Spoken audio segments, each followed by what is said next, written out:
وہ جو اقبال نے کہا نا کہ لے گئے تسلیس کے فرزند میراث خلیل، کشت بنیاد کلیسا بن گئی خاک حجاز۔ تسلیس کے فرزند میراث خلیل لے گئے تھے، بیت المقدس ان کے کروسیڈرز کے قبضے میں آ گیا تھا 1099 میں، اور رہا تھا 1187 تک، 88 ایئرز۔ لے گئے تسلیس کے فرزند میراث خلیل۔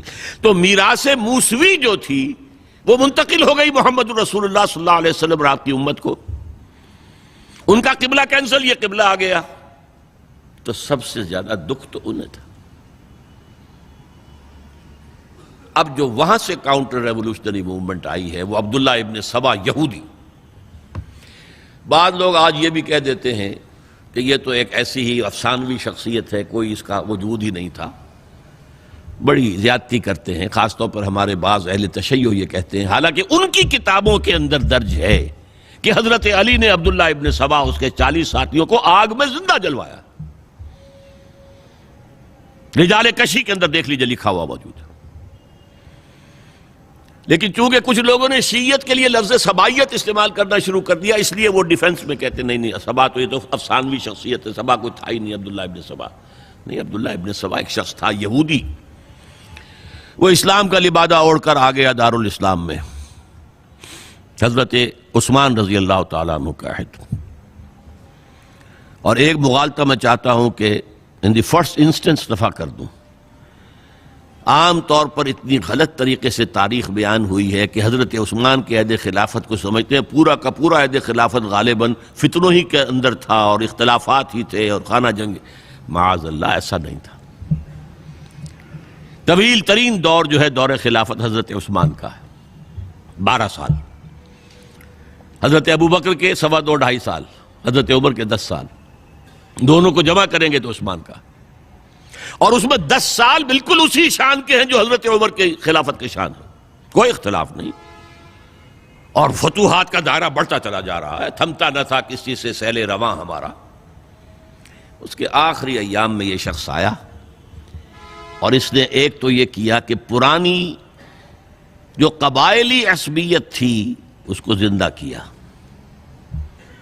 خلافت تو بنو ہاشم کا حق ہے، محمد ہاشمی تھے صلی اللہ علیہ وسلم۔ ہاؤ کم یہ ایک بنو امیہ کا شخص کیسے بیٹھا ہے؟ دیکھیے اس شخص نے کتنا انتظار کیا۔ حضرت ابوبکر بنو امیہ میں سے نہیں تھے، لہذا یہ فتنہ اس کے خلاف نہیں ہو سکتا تھا، کیونکہ چشمک جو تھی وہ بنو امیہ اور بنو ہاشم کی تھی، بڑی پرانی تھی۔ یہ بڑے برابر کے یہ دو کلینز جو تھے مد مقابل تھے ایک دوسرے کے، باقی چھوٹے قبیلے تھے، بنو تیم ہیں، بنو عدی ہیں، لیکن مقابلہ تھا بنو امیہ اور بنو ہاشم کا۔ حضرت ابوبکر بنو تیم میں سے، حضرت عمر بنو عدی میں سے، بنو امیہ میں سے حضرت عثمان۔ اب اس کو موقع ملا، اب آیا یہ اموی، یہ بن گیا۔ یہ سب غاصب ہیں، ابوبکر بھی، عمر بھی، عثمان بھی۔ خلافت پہلے دن سے علی کی ہے اور اس کو ملنی چاہیے۔ اس سے آگے بڑھ کر، اور علی تو خدا ہے، انکارنیٹ، گاڈ انکارنیٹ، یہ اس کا عقیدہ جو اس نے پھیلایا۔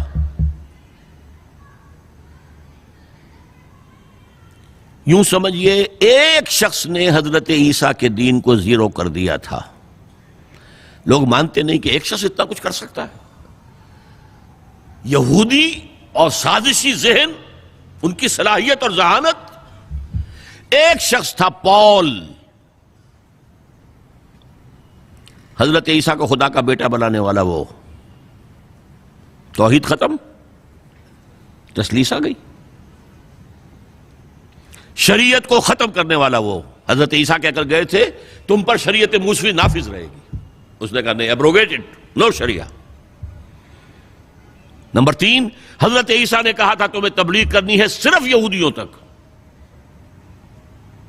I have been sent only in search of the lost sheep of the house of Israel۔ میں صرف اسرائیل کے گھرانے کی کھوئی ہوئی بھیڑوں کی تلاش میں آیا ہوں، تمہیں باہر تبلیغ نہیں کرنی۔ اس نے تبلیغ کا دائرہ وسیع کیا۔ وہ دین مسیحیت ختم وہ دین پالزم ہے جو چلا ہے اس کے بعد. سمجھ رہے ہیں اس بات کو؟ اور یہ ڈاکٹر مائیکل ہارٹ نے بالکل صحیح لکھا ہے کہ کرسچینٹی جب تک حضرت مسیح موجود تھے وہ سوائے ایک یہودیوں کے فرقے کے اس کی کوئی اور حیثیت نہیں تھی. لیکن پال نے اسے ایک انڈیپینڈنٹ دین بنایا. ایک شخص کی کارروائی ہے یہ ساری، اور آج پوری دنیا، پوری عیسائی دنیا اسی پر ہے، تسلیس پر بھی، اور شریعت ختم، اور دعوت جو ہے کرتے پھر رہے ہیں پوری دنیا کے اندر. اسی طرح اس نے کیا، قبائلی عصبیت کو چھیڑا اور حضرت علی کا مبالغہ کیا یہ خدا ہے، اوتار، گاڈ انکارنیٹ. تیسرا کام کیا کیا کہ حضرت عثمان رضی اللہ تعالی عنہ اور ان کے جو عاملین تھے، گورنر کوفے کا ہے، گورنر شام میں دمشق میں ہے، گورنر مصر میں ہے، ان کے خلاف پروپیگنڈا شروع کیا. یہ بیت المال میں خیانت کر رہے ہیں، یہ غبن کر رہے ہیں، یہ اپنے عزیزوں کو جو ہے پال رہے ہیں، ان کو دے رہے ہیں، وہ اقربا پروری کر رہے ہیں، اور یہ کر رہے ہیں، اور ٹیکنیک کیسی عجیب. کوفے میں کوفے کے گورنر کے خلاف بات نہیں کریں گے، دمشق اور مصر کے گورنر کے خلاف بات کریں گے. اب کہاں دنیا کے پاس ذرائع تھے کہ کوئی ویریفائی کرے بھئی یہ بات صحیح ہے کہ نہیں ہے، غلط ہے؟ نہ کوئی ذرائع رسل و رسائل ہیں. اور اگر آپ کوفے میں کھڑے ہو کر عثمان نے یہ کر دیا، عثمان نے یہ کر دیا، عثمان نے یہ کر دیا، یہ کر دیا، اب کون اس کو جو ہے اس کی تحقیق کر سکے گا؟ دمشق میں گئے ہیں تو دمشق کے گورنر کے خلاف کچھ نہیں، عثمان کے خلاف، اور کوفے کے گورنر کے خلاف، اور مصر کے گورنر کے خلاف. مصر میں گئے ہیں تو اس کے خلاف کچھ نہیں، دمشق اور کوفے کے گورنر کے خلاف اور عثمان کے خلاف. اور پھر ہر طرف سے بلوائیوں کو لا کر گھیراؤ کر لیا حضرت عثمان کے گھر کا. یہ تحریک ہے جو بہت زبردست کامیابی سے ہمکنار ہوئی. یہودی سازش. اب تمام صحابہ کہہ رہے ہیں حضرت عثمان سے کہ آپ ہمیں موقع دیں کہ ہم ان کا سر کچل دیں. آپ فرماتے ہیں نہیں، یہ مجھ پر الزام لگا رہے ہیں نا، میں وضاحت کرتا ہوں. اپنے گھر کی چھت کے اوپر کھڑے ہو کر آپ نے کہا دیکھو یہ میں نے نہیں کیا، یہ میں نے نہیں کیا، میرے یہ احسانات بھول گئے ہو. حضرت علی نے مسجد نبوی میں کھڑے ہو کر جتنے الزامات لگائے تھے ان سب کی طرف سے برات کا معاملہ کیا کہ جھوٹ کہہ رہے ہو تم، عثمان پر کوئی غلطی جو ہے، کوئی خیانت ثابت نہیں. لیکن جنگ کی اجازت حضرت عثمان نہیں دے رہے. یہ میرے خون کے پیاسے ہیں نا، جب تک قتل نہیں کر لیتے جرم کہاں ہے؟ جب قتل کر لیں گے تم قصاص دے لینا. لیکن میں کسی کلمہ گو کی جان نہیں لینا چاہتا، صرف اپنی جان کے تحفظ میں. یہ ہے عزیمت کا پہاڑ. لوگ کہتے ہیں کمزور تھے. جان بچانے کے لیے تو آدمی پتہ نہیں کیا کچھ کر بیٹھتا ہے، اور طاقت ہو تو طاقت کو کیسے استعمال کرے گا.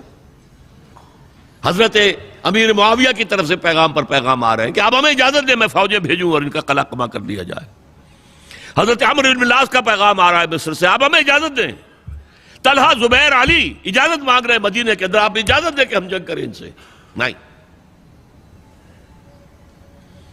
آخر کار حضرت علی نے دونوں بیٹوں کو، حضرات حسنین، حضرت حسن، حضرت حسین، دروازے پر کھڑا کر دیا. پہرے دار حضرت عثمان کے، حضرت حسن، حضرت حسین کہ کوئی گھر میں داخل نہ ہونے پائے. پچھواڑے سے آئے ہیں اور شہید کیا ہے. میرے نزدیک تاریخ کی مظلوم ترین شہادت بمانی مقتول فی سبیل اللہ وہ حضرت عثمان ہے. بلکہ میں جرات کر رہا ہوں ذرا، آپ کو معلوم ہے علامہ اقبال سے مجھے کتنا تعلق قلبی ہے. میں نے ان کے ایک شعر میں ترمیم کی ہے، میں سمجھتا ہوں انہوں نے صحیح نہیں کہا. غریب و سادہ اور رنگی ہے داستان حرم، نہایت اس کی حسین ابتدا ہے اسماعیل. حضرت اسماعیل کو اللہ تعالیٰ کے حکم سے حضرت ابراہیم ذبح کر رہے تھے نا، اور حضرت حسین ذبح کر دیے گئے. تو گویا کہ ابتدا جس کی ہوئی تھی حضرت اسماعیل سے، اس کی انتہا حسین پر ہوئی۔ میں کہتا ہوں بالکل غلط۔ ان کو ذبح کر رہا تھا خلیل اللہ، اور ان کو قتل کر رہے ہیں یزیدی اور زیادی اور کوفی۔ کوئی تقابل ہے؟ وہ قتل نہیں ہوئے، یہ قتل ہو گئے۔ انہوں نے پیشانی خود رکھ دی۔ یہاں تو حضرت عثمان لڑتے ہوئے، حضرت حسین لڑتے ہوئے شہید ہوئے۔ کون سی چیز مشترک ہے؟ ایک مصرے میں جمع کر دیا ہے، صنعت لفظی تو آپ کہتے ہیں اس کو، لیکن کیا مشترک کیا چیز ہے؟ اور میں نے امید ہے علامہ اقبال سے ملاقات ہوگی اگر آخرت میں، تو وہ میری اس بات کو تسلیم کریں گے۔ میں نے اس شعر کا دوسرا جو مصرع ہے بدلا ہے، نہایت اس کی ہے عثمان، ابتدا حابیل۔ حابیل جنہوں نے کہا تھا بھائی جان آپ مجھے قتل کرنے کے لیے ہاتھ اٹھائیں گے تو میں اپنا ہاتھ نہیں اٹھاؤں گا آپ کو قتل کرنے کے لیے۔ عثمان نے کہا کہ میں نہیں کسی کو قتل کروں گا، کسی کلمہ گو کو، جو مجھے قتل کر دیں گے پھر ان سے قصاص لے لیں۔ عثمان کے پاس لاکھوں کی فوجیں، سٹینڈنگ آرمیز، پھر بھی انہوں نے اپنی جان دے دی۔ حضرت حسین بہرحال جتنے بھی افراد تھے بہادری سے، شجاعت سے لڑتے ہوئے شہید ہوئے، اس میں کوئی شک نہیں، لیکن لڑتے ہوئے شہید ہوئے نا۔ حابیل کی طرح یہ تو نہیں کہا کہ تم مجھے کرتے ہو تو کر دو، میں تو تمہیں قتل نہیں کروں گا، نہیں۔ بہرحال یہ جو تھا فتنہ، اس کو کہا ہے اور اس کو کتاب میں لکھا گیا، باقاعدہ ایک تصنیف، الفتنۃ الکبریٰ، عظیم ترین فتنہ، حضرت عثمان کی شہادت۔ اس وقت عبداللہ ابن سلام رضی اللہ تعالی عنہ ایک یہودی عالم دین تھے جو اسلام لے آئے تھے، انہوں نے کہا تھا لوگو ڈرو، عثمان کے خون کا نہ بہانا۔ میں جانتا ہوں تاریخ بنی اسرائیل کی، اگر کبھی کوئی نبی جو ہے اگر شہید کیا گیا تو 70,000 آدمی اس کے بعد مارے گئے اللہ تعالیٰ کی طرف سے، اور نبی کا اگر کوئی خلیفہ قتل کیا گیا تو 35,000 آدمی مارا گیا ہے۔ تو اگر تم نے عثمان کو قتل کر دیا تو یہ خون کے دریا جو ہیں پھر آ جائیں گے امت کے اندر، باز آ جاؤ، خدا کے لیے باز آ جاؤ۔ لیکن نہیں، بہرحال حضرت علی رضی اللہ تعالی عنہ نے بلایا عبداللہ ابن سبا کو اپنے ہاں۔ تم کہتے ہو کہ میں خدا ہوں؟ ہاں آپ خدا ہیں۔ توبہ کرتے ہو کہ نہیں؟ نہیں۔ میں تمہیں زندہ جلا دوں گا، جلا دو، تم خدا ہو، ہماری آزمائش کر رہے ہو۔ حضرت علی نے عبداللہ ابن سبا کو 40 ساتھیوں سمیت زندہ جلوایا، اور یہ سارا کچھ معاملہ جو ہے یہ میں نے آپ کو بتایا اہل تشیع کی کتابوں میں موجود ہے۔ بہرحال یہ فتنۃ الکبریٰ ہے، جس کا نتیجہ کیا نکلا ہے آپ اچھی طرح سمجھیے۔ وہ شہادت علی الناس کا جو سیلاب جا رہا تھا، جس کی شان کیا تھی، علامہ اقبال کے الفاظ میں تھمتا نہ تھا کسی سے سیل رواں ہمارا۔ یہ جو سیل تھا کوئی روکنے والا تھا؟ 2 سپر پاورز تھیں اس وقت، ایران، روم۔ ایران کے چیتڑے ختم ٹوٹ گئے، روم کی 2 ٹانگیں ٹوٹ گئیں، اب کون روکنے والا تھا؟ یہ انٹرنل سیبوٹاج ہے۔ اس کے بعد جو باہمی خانہ جنگی شروع ہوئی ہے، 1 لاکھ مسلمان ایک دوسرے کی تلواروں اور نیزوں سے ختم ہو گئے۔